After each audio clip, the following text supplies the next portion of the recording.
Qui n'a jamais eu avec un rabot les copeaux qui bourrent au niveau de la lumière? Dans mon cas, le problème est résolu.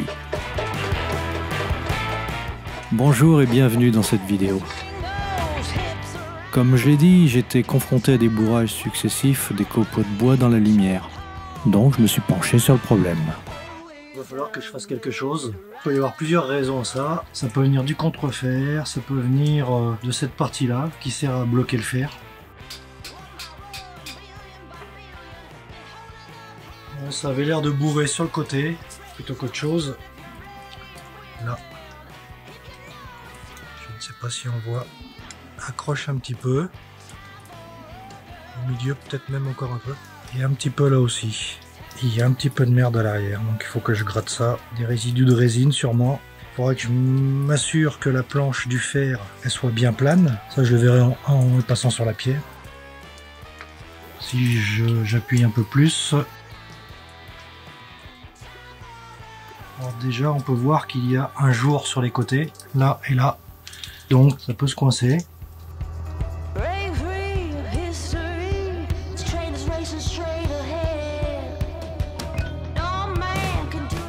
La pièce en bois qui maintient le contrefer et le fer, elle dépasse sur l'arrondi à cet endroit-là-ci. Donc je vais démonter, je vais vous montrer ce que ça donne vraiment. Voilà ce que ça donne en réalité, c'est ceci. La pièce vient comme ça sur l'arrondi, donc éventuellement le copeau peut se coincer ici. Il peut se coincer donc dans le contrefer, mais il peut aussi se coincer juste là. Donc ça je vais le raccourcir. Là on a vu que là il y a un peu de jeu aussi des deux côtés. Comme je vais le raccourcir et qu'il est un peu arrondi en bout, ça devrait rectifier la chose un petit peu. Je vais essayer de marquer à l'intérieur.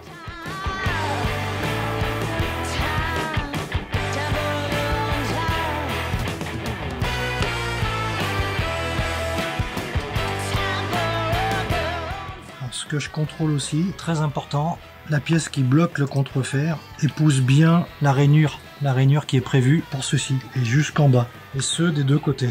Je vais essayer de tracer où l'arrondi s'arrête. Alors normalement, vaut mieux taper avec un maillet qu'avec un marteau. Hein. Le seul maillet que j'ai, il est en caoutchouc. Quand je tape fort, je tape avec le plat. Je vais recouper, moins jusqu'à là, et peut-être en biais, comme ça.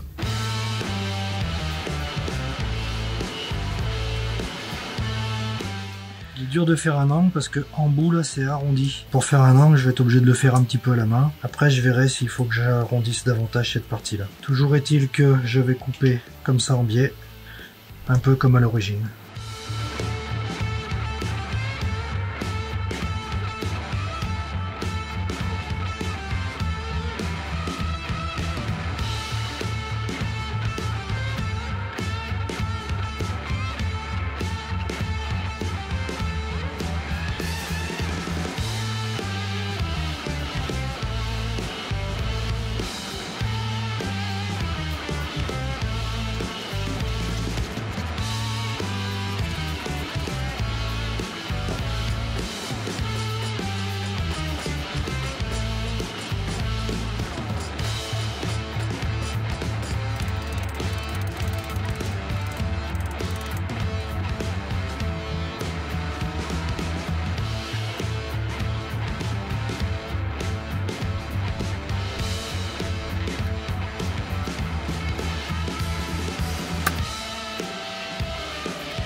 Un peu arrondi, le copeau dégagera mieux.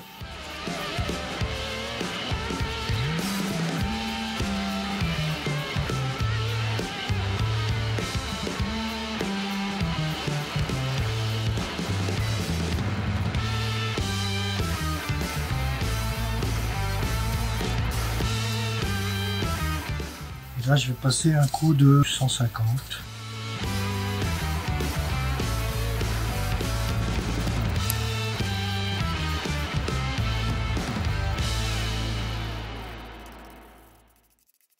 Juste un petit nettoyage. Le but n'est pas d'enlever de la matière, sinon je vais désépaissir la pièce. Je me mets avec une planche qui est à peine plus basse sur le bord.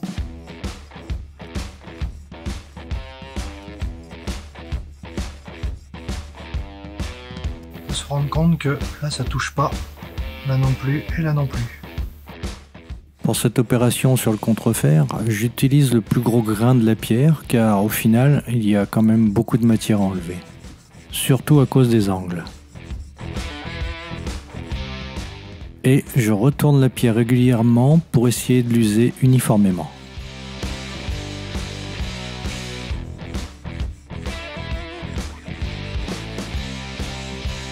Un petit peu sur le bord. Il y a beaucoup à enlever. Je passe un coup de l'autre côté également du contrefer, car à force d'enlever beaucoup de matière, ça produit du morphile. Et pour finir, je retourne la pierre du côté plus fin pour finir le contrefer.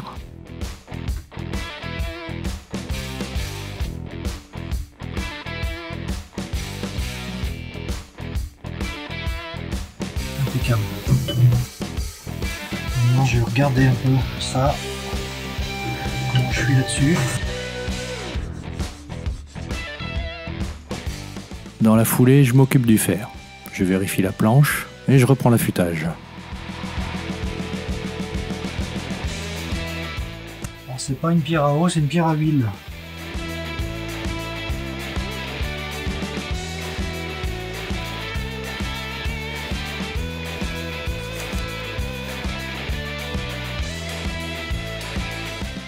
Si vous me demandez pourquoi une pierre à huile, c'est tout simplement parce qu'on m'a donné une pierre à huile et que donc je continue à l'utiliser à l'huile. L'éclairage est bon. Alors à savoir si une pierre à huile ou une pierre à eau c'est mieux, je n'en ai aucune idée. Je sais juste que c'était une pierre à huile, donc voilà, je peux pas la transformer en pierre à eau. Ou si ça peut se faire, je ne sais pas. Ouais, justement, à la limite, dites-le moi dans les commentaires, si c'est possible de transformer une pierre à huile en pierre à eau.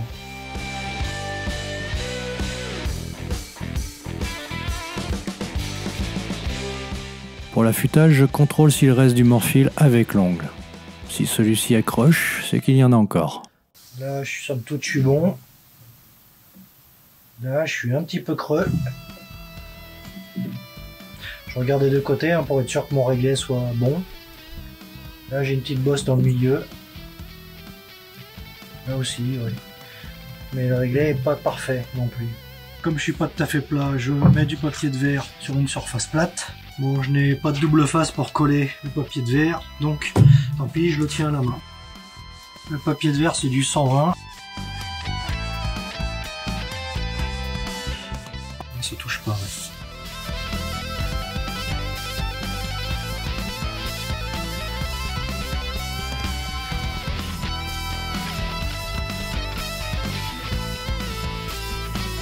Là, je finis au 600. Bon, pas parce qu'il faut. Hein. Je finis au 600, c'est parce que c'est le plus fin que j'ai. Comme ça polit la surface. À retoucher, ça va glisser. Bon, les joues sont pas extra, mais je vais pas m'embêter à faire les côtés tout de suite, parce que si tout ce que j'ai entrepris ça ne fonctionne pas, c'est pas la peine que je m'embête à essayer de redresser les côtés. Le contrefer, je le mets toujours plus haut, parce que de toute façon il descend. Le contrefer est à peu près un petit peu moins d'1 millimètre. Le coin en bois qui vient presser le contrefer ne va pas au-delà de l'arrondi comme c'était le cas avant. Il presse bien sur toute l'épaisseur, aussi bien en haut qu'en bas. De part et d'autre du coin, il y a moins de jours que tout à l'heure. Il y a vraiment à la limite un demi-millimètre partagé en deux.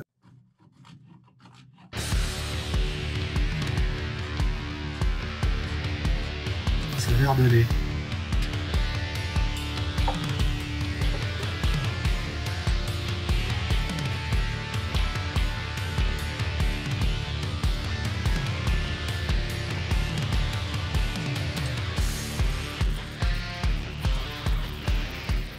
J'ai même pas eu besoin de souffler, les copeaux tombent, donc c'est parfait.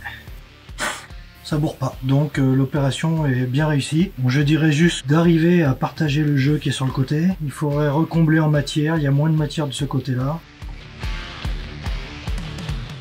Étant donné que l'établi bouge, ce n'est pas fixé, je ne peux pas prendre les passes que je veux.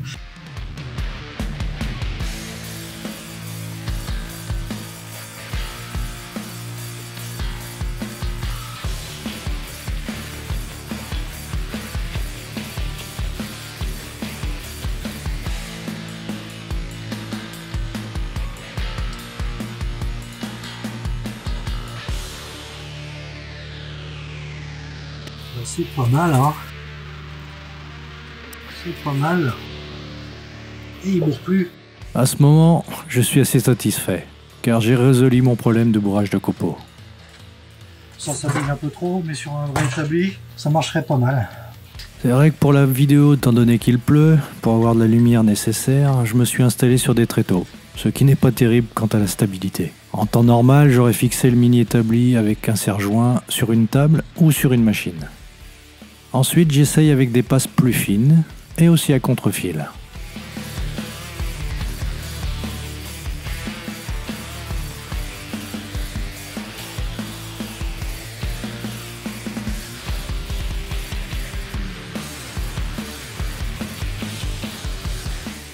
Je vais en rester là. Moi je suis satisfait. J'aurais pu en profiter pour nettoyer les fers, hein, pour faire réapparaître tout ça. Les points importants, c'était que le contrefer plaque partout, que le coin en bois plaque également partout sur toute la longueur, que celui-ci ne descende pas non plus au-delà de l'arrondi du contrefer, sans quoi les copeaux se coincent dessous. Alors c'est pas un rabot en métal, hein, vous voyez bien, je viens de raboter du douglas, j'ai fait des marques sur la semelle, donc c'est pas de la super qualité, mais bon, étant donné qu'on a une raboteuse, c'est le genre de rabot qu'on se sert plus tellement. Bon, petit bémol à ce moment-là, le rabot fait quand même mal à la main, donc avant de remédier à cela, je redresse les flancs de celui-ci afin de partir sur une bonne base.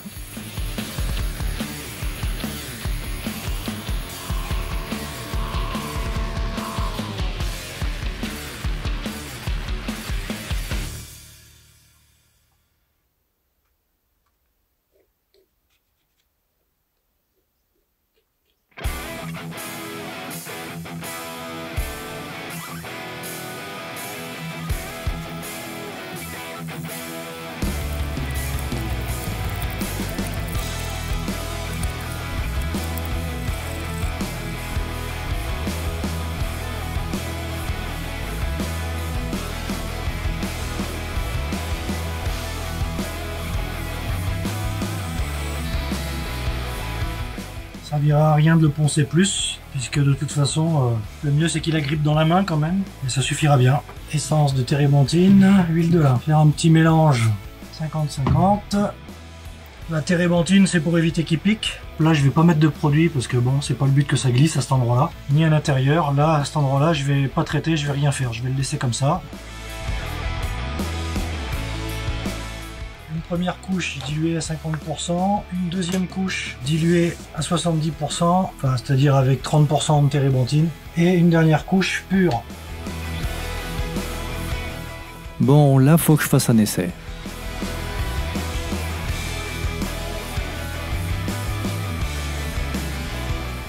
Et j'avoue que la prise en main est quand même meilleure qu'au début. Si je prends en compte qu'à la base c'est une grande varlope coupée en deux, le résultat est pas si mal. Il me permettra largement d'attendre l'acquisition d'un rabot métallique. J'espère que cette solution pour le bourrage de copeaux et cette petite rénovation de rabot vous aura intéressé et vous servira. Dans tous les cas, pour moi, le problème est résolu.